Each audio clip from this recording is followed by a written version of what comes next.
आजम को सचिन तेंदुलकर बनाना चाहता है पाकिस्तान। बाबर आजम की कहानी विराट कोहली से शुरू होती है, इंस्पायर्ड बाय विराट कोहली, और फिर सारी जिंदगी तुलना जो है उनकी विराट कोहली साहब से होती रही, पूरी जिंदगी कि विराट बड़े बाबर बड़े, विराट बड़े बाबर बड़े।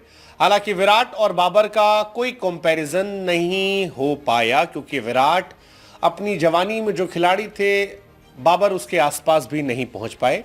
3 साल से वो फ्लॉप चल रहे हैं, जबकि वो जवान है। विराट कोहली का भी डाउनफॉल आया, लेकिन वो बुढ़ापे में आया, लेट 30s में। बाबर 30s के आस पहुंचने के पहले ही से डाउनफॉल में चले गए।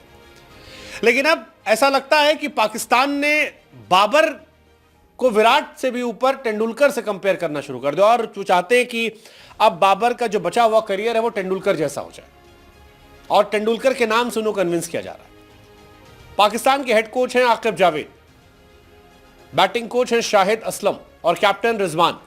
ये तीनों पुरजोर कोशिश कर रहे हैं कि बाबर आजम को कन्विंस कर लें कि बाबर, तुझमें तेंदुलकर दिखता है, तुम तेंदुलकर सरीखा ओपन करो, कमाल करो, ओपन जाओ, छा जाओ। पाकिस्तान टीम मैनेजमेंट को लगता है कि बाबर आजम तेंदुलकर का रोल निभा सकते हैं। अब उदाहरण देने के लिए वो रोहित शर्मा को दे सकते थे कि यार देखो, रोहित भाई भी नीचे खेलते थे, ऊपर गए तो कमाल कर दिए। दिलशान दे सकते थे कि देखो, दिलशान भाई नीचे खेलते थे, ऊपर गए, कमाल कर दिए। जयसूर्या दे सकते थे, लेकिन नहीं, जवाब तेंदुलकर में गया कि तेंदुलकर को देखो। तेंदुलकर टॉप ऑर्डर में गए, ओपनिंग करने लगे, और फिर न भूत न भविष्य कोई उनके आसपास नहीं आया। अब अगर आपके मन में सवाल आ रहा है कि यार पाकिस्तान में तेंदुलकर वाली कहानी क्यों चल रही है, तो गुरु ये कहानी इसलिए चल रही है क्योंकि पाकिस्तान के दोनों ओपनर फिलहाल थैंक यू सो मच हो चुके हैं। एक ओपनर सैम अयूब साहब, नया लड़का, हालांकि he is one of my favourite in Pakistan, उसको चोट लग गई, चैंपियंस ट्रॉफी से बाहर होना पड़ा, और सैम अयूब के बाहर होने से पाकिस्तान को डेंट बड़ा लगा। तगड़ा लड़का है, और ऑस्ट्रेलिया में तगड़ा खेला, अफ्रीका में तगड़ा खेला, लेकिन खराब किस्मत, जब पीक जवानी में आने लगा तो चोट लग के बाहर हो गए। जब कमबैक होगा देखा जाएगा। दूसरा अब्दुल्ला शफीक, वो बेचारे थोड़ा क्रिकेट खेलना भूल गए, और पाकिस्तान में अगर आप 1-2 सीरीज आगे पीछे हो और बैटिंग नहीं है तो आप थैंक यू हो जाते हो।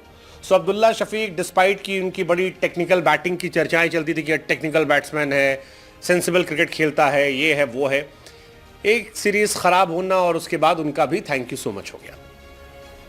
अब पाकिस्तान ने फखर जमान की वापसी करवाई है, लेकिन प्रॉब्लम यह है कि ओपनर में तो 2 चाहिए। फखर जमान को चलो आप ले आए इंडिया वर्ल्ड कप के बाद से, उनके करियर के साथ भी खूब खिलवाड़ हुआ है, मिडिल ऑर्डर यहां वहां ये वो।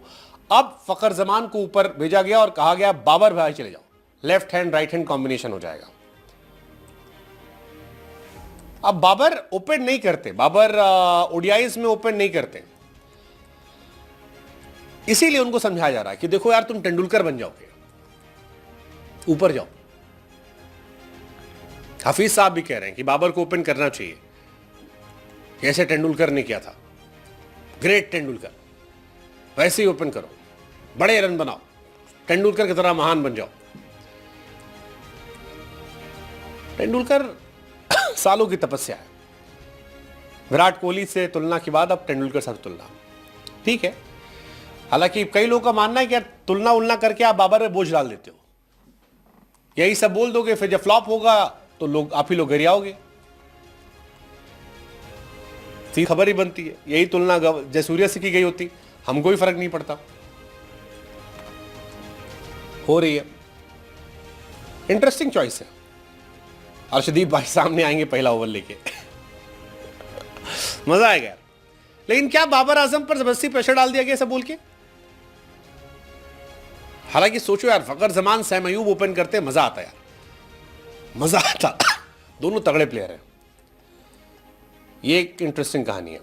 बाबर से भी कहा जा रहा है कि भैया देखो, तुम T20 में तो ओपन करते तो ओडीआई में क्यों नहीं